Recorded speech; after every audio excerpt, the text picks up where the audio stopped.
104.5 The Team, your home for New York sports. Very happy and proud to bring to you one of the most popular faces in all of sports, let alone basketball, college basketball coverage. Hall of Famer Dick Vitale. Dickie V, how you doing today, sir?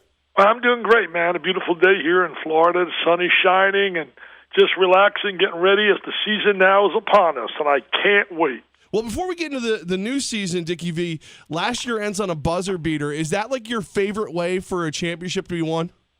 Well, I'll tell you one thing, can't get better than that. It's so dramatic. I mean, I sat a courtside for that game and did that on ESPN International, and the drama, watching the brilliant Page at the end of the game. He was unbelievable for North Carolina to get them right there in striking distance, and then for Villanova not to lose their poise, to be able to come back and make that shot by Jenkins was unbelievable. It just was an incredible moment, one of those magical moments that you'll never forget, and that's why college basketball to me is so unique and so special. It's just unbelievable, some of the endings we've had over the years. We're getting ready for your 38th year as a part of the ESPN team, Dickie V, and we look forward to the team right now, the number one team in the country heading into the season, the Duke Blue Devils. At least recruiting-wise, this is one of the most talented teams Coach K's had in maybe a decade. Well, you know, it really is. I agree with you. Now the question is, what about their physical status? We're going to have Duke on Tuesday night on ESPN. We have a doubleheader. I'm doing the first game, which is Kentucky and Michigan State, and then it's going to be followed by Duke and Kansas. That game will be done by Dan Schumann and Billis and Jay Billis. And I will tell you this, that you look at Duke right now, 3 of their key freshmen have been on the injured list. You know, you look at Giles, Harry Giles, everybody raves about him, but he's had knee problems both on a scholastic level and then it occurred again on a collegiate level. So the question is, when will he get back? They're hoping, anticipating, many people are saying, by the beginning of conference play in January. On the other end, the kid Tatum, they got a terrific player named Tatum who's explosive, and he's been out with a foot injury, but I think he will play on Tuesday. I think that's the indication. But then we also heard their big 6'11", 6'10 and a half kid, Marcus Bolden, is out with an injury as well. So again, before you evaluate these teams, we have to see them at full force. Got to see with all their parts, all their people ready to perform and do what they do. But the one thing is, I was telling a writer who was interviewing me yesterday from the New York Post, Zach Braswell, and then we were talking about the fact that what makes college basketball so unique and so special is that you can lose these games early in the season. They're not going to hurt you. You lose a game early in football, man, the dreams of winning a championship are practically over. Dick Vitale with us right now, 104.5 The Team, Levack. And guys, Dickie V, I'm surrounded by Duke fans up here in upstate New York, and I'm one of the few who just kind of roots against him. Grayson Allen, he's like a villain in my world. Is it good for college hoops to have a quote-unquote villain like Grayson Allen? Well, they call the kid a villain, man. He's not a villain to the Duke fans, I'll tell you that. Duke players over the years, if you're a tough, tenacious player, I think of J.J. Redick, and people want to get on your case, Wojciechowski, right down the line. But the one thing about Grayson Allen is comes to play every day, gives you his best. He's a tremendous driver, gets to the basket, puts people in foul trouble. He can make threes. He scores in bunches. He's my choice right now, preseason player of the year. I mean, we don't know what's going to happen. It's great to be preseason, but you really want to be postseason. But Grayson Allen is just a all-around superb player who coaches would love to have. Right here in Albany, I feel like I'm always defending my Syracuse Orange, especially in March, where a lot of fans thought they shouldn't have even been in the tournament. They get in as a double-digit seed. They go all the way to the Final Four. Coach Boeheim, the Hall of Famer, always finds a way to have that success come tournament time. Dickie V, how does Coach Boeheim always do it? How does he get the best out of his guys every single season? Well, he understands the game, understands people. He utilizes them in a proper way, gets them to really play up to their strengths, and has a way basically to hide their liabilities. And that's a sign of great coaching. That's why the guy's a Hall of Famer. I mean, he's been an unbelievable success.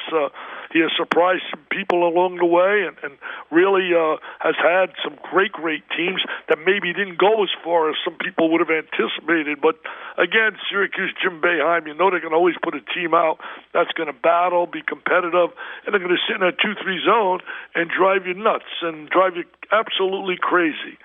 They got a good freshman, I understand.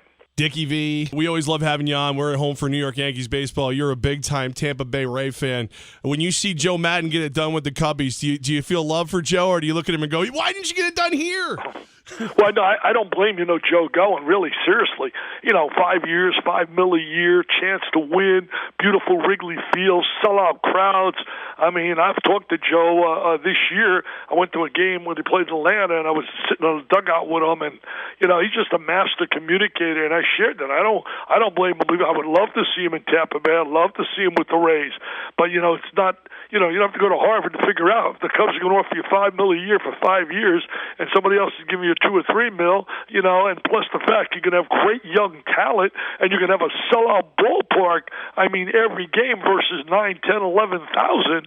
I don't think it takes much to say, man, I better go there. And now he goes down in history, along with Theo Epstein, the great job they did as a combo to lead the Cubs to a world championship, first time since 1908. Dickie V, not only are you a big factor on the court when it comes to broadcasting college basketball games, but also away from the court. What can we do here in the Capital Region to help out the Jimmy V Fund? Tom, I'll tell you what I'm doing right now. I have established, along with my gal that's going to be part of it, is the John Saunders Research Grant. And the John Saunders Research Grant is memory of my late buddy who was as good as it gets, John Saunders. I think everybody can say how much they respected him as a broadcaster. His ability, his versatility was so unique and so special. John lost his life very suddenly, as we all know, a couple of months ago, and I've established this research grant to help kids battle cancer. John Saunders has been the MC at my gala almost every year, and I've watched the unbelievable relationship that he had with many of the kids that we would have there that were battling cancer. I know John would be very proud to know if we raised a lot of money in his name to help kids battling cancer. So people can make a donation on behalf of John Saunders. Any amount would be certainly appreciated. We are right now, I'm ecstatic of where we're at. We are right now approaching $100,000 so far. That's great. And I have already a promise that I'll take it way beyond that, of which I'm not allowed to reveal yet, but I will reveal it during Jimmy V Week, of someone with a major donation. So my goal of $250,000 will be a reality, but I even like to go beyond that. So I would say appeal to your people to make a donation by going to DickVitaleOnline.com, and you'll see a picture of John and I up there on the home page. Click that picture, and your donation goes through the V Foundation for Pediatric Cancer in the memory of John. He was one of the best. You are the best. We love you, Dickie V, and I know you're super busy this time of year. We appreciate you clearing some time. Well, Syracuse, you're going to have a lot to cheer about. They got the transfer from Nebraska, who's really good. They got a real strong freshman there as well, Thompson. So they're going to have, I think, a really solid year this year. How's Albany? How's my guy Will Brown doing? He's doing fantastic. We're going to get him in here just a little. We got Jimmy Patsos a little later today. We got Will Brown coming up next week. Tell Will I said he's a PTP, and go Danes, baby. Hey, I got to get a TO, baby, and run. But remember, help me raise money for kids battling cancer on behalf of John Saunders by simply going to DickVitaleOnline.com, or they can go to jimmyv.org/Saunders. jimmyv.org/Saunders. Thanks, Dickie V. We love you. Take care, guys. Dickie V.